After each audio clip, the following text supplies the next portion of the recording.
بسم اللہ الرحمن الرحیم۔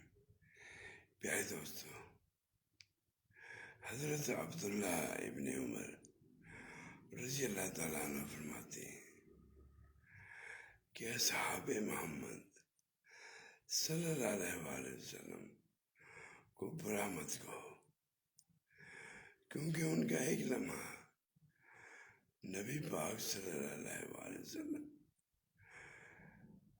کے ساتھ گزارنا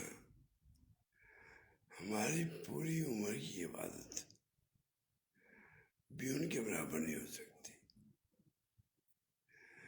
اور اسلام میں ادب تو انتہائی ضروری ہے۔